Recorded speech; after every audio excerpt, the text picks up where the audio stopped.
In our obsession with antagonisms of the moment, we often forget how much unites all the members of humanity.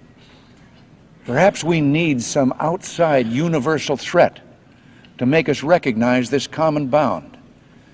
I occasionally think how quickly our differences worldwide would vanish if we were facing an alien threat from outside this world.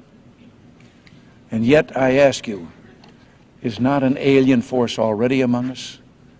What could be more alien to the universal aspirations of our peoples than war and the threat of war? And there was war in heaven. Michael and his angels fought against the dragon, and the dragon fought and his angels, and prevailed not. Neither was their place found any more in heaven. And the great dragon was cast out, that old serpent, called the devil and Satan, which deceiveth the whole world. He was cast out into the earth, and his angels were cast out with him. And I heard a loud voice saying in heaven, Now is come salvation and strength, and the kingdom of our power, and the power of his Hamashiach. For the accuser of our brethren is cast down, which accused them before our power day and night. And they overcame him by the blood of the Lamb, and by the word of their testimony, and they loved not their lives unto the death. Revelation chapter 12, verse 7 to 11. Shalom. I want to start off by giving all praises, honor, and glory to Yahweh, Bahasham, Yahushai, Bahasham, Ruach HaKodesh. Double honors to our venerable apostles and elders of Great Millstone who rule well, and peace and blessings to the Lord's elect, the house of David. All right, so Brother Aharon coming back at you with a quick lesson, Lord willing to be edifying and uplifting unto the elect. All right, and today I want to go into something known as space strike weapons. All right, space strike weapons, and it's inspired by this speech that Ronald Reagan, all right, had given in regards to some form of alien threat. Okay, now this is going back to, I believe, the space strike weapons situation is going back to the 60s, if I'm not mistaken. All right, right around late 50s, early 60s, and so on and so forth. And that's when Esau started to build up his so-called nuclear armament in outer space. Okay, which is the space between the firmament and the earth. Okay, because we know that Esau cannot go past the firmament. All right, as is written in the book of Job. As a matter of fact, let's get that real quick. All right. All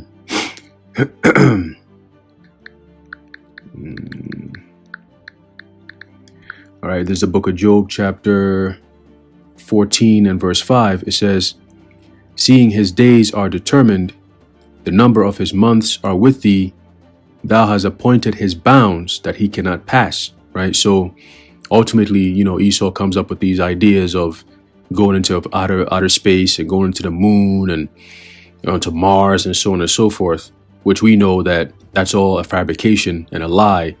All right, that they always push. Again, them being the forgers of lies. Right. Who knows what's even besides what's written in the scriptures. All right, what's in outer space is only water. Right. You got water and living creatures that are in those waters. Okay.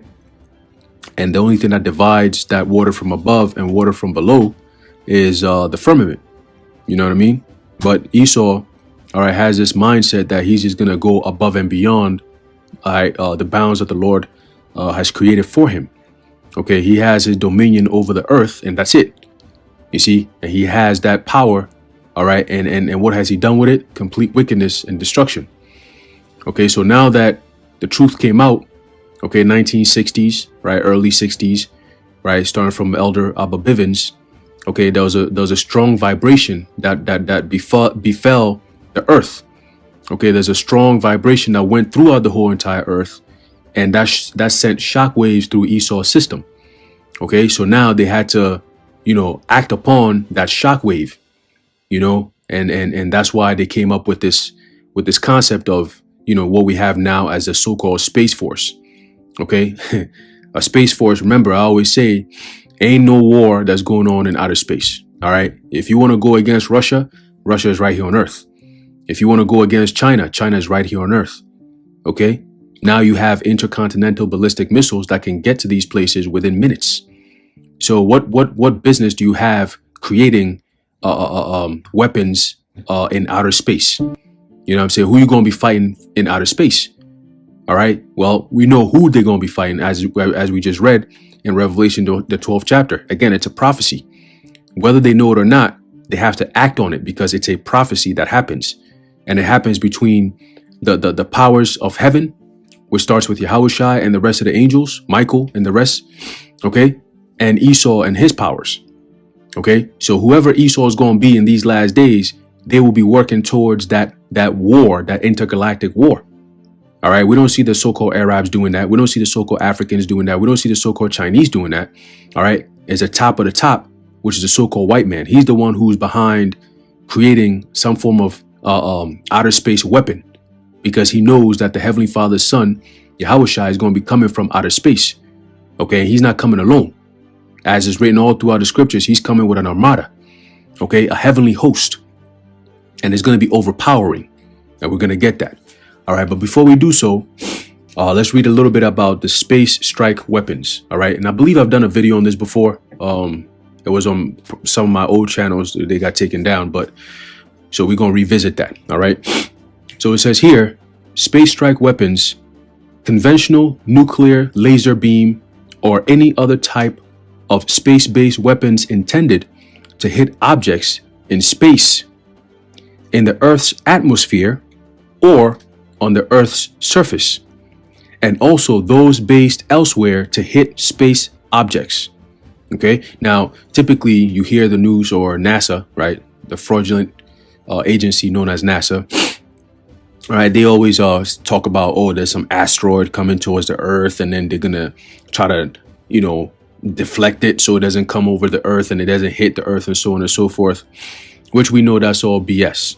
Okay, what they're trying to do, they say asteroids, but really those are angels. All right, those are chariots that are flying in the atmosphere. Okay, because we know ain't no rocks in a freaking sky somewhere that's just flying around, like, you know what I'm saying? Like, these devils always got some funny story to tell. Asteroid is coming. Asteroid is coming. Where the asteroids at? They never hit the Earth. We never see the asteroids hitting the Earth, though, right? But they tell you these exuberant stories about how some asteroid millions of years ago hit the Earth and all the dinosaurs disappeared. Come on, you know what I'm saying? But anyway, let's keep going. It says, objects in space. All right, this is in quotes. All right, object in space is any object in outer space. Space object is an object in space placed on a flight trajectory which does not cross the Earth's surface.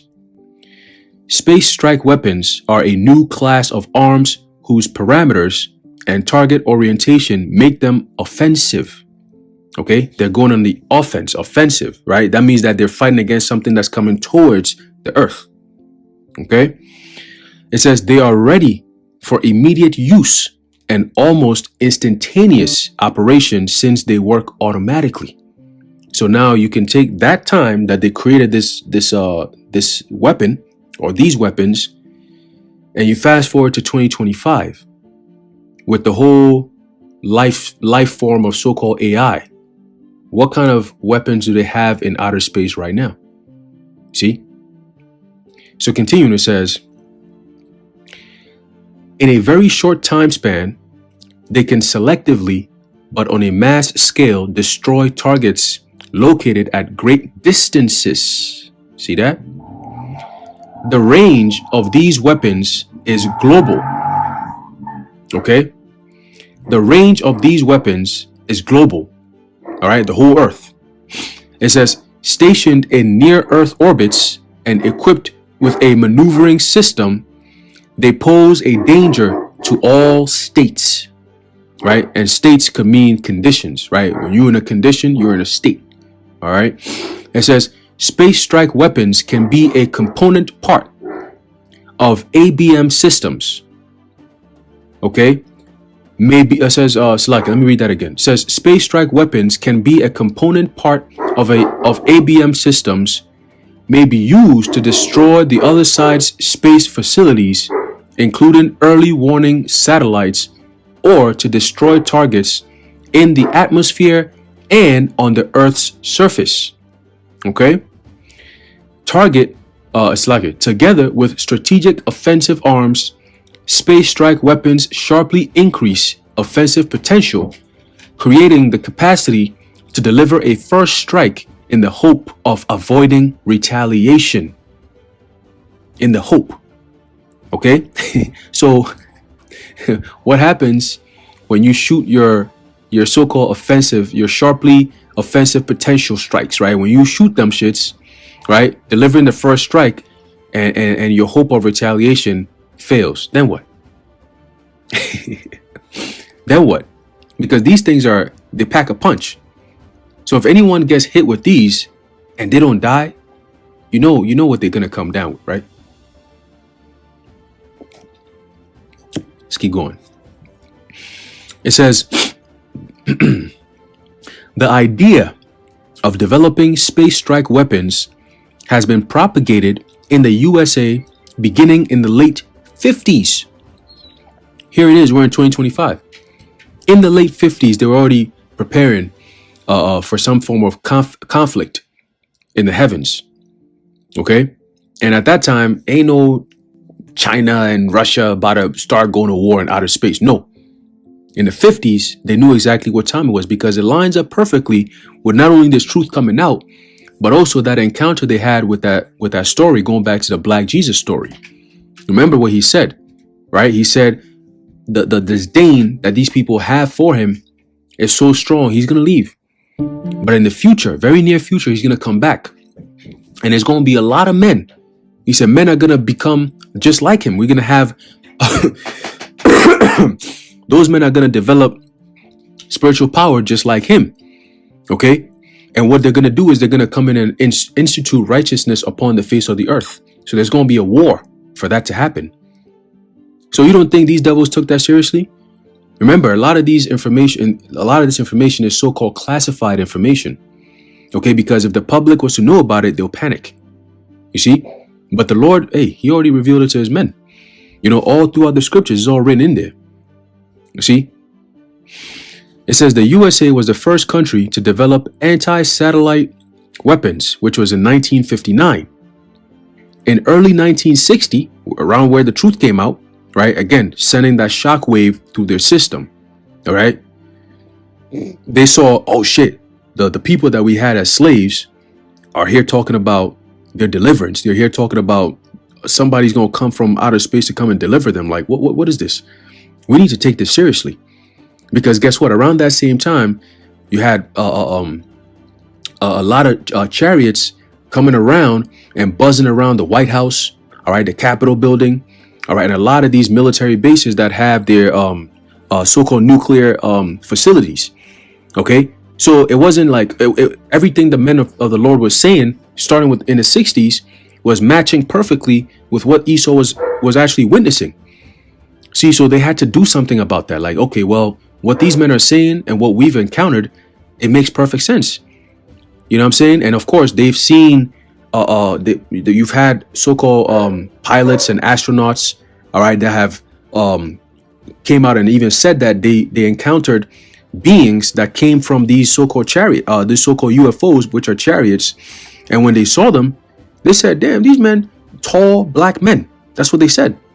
They said they'll look more like the Negro or the African-American man that you see here in America.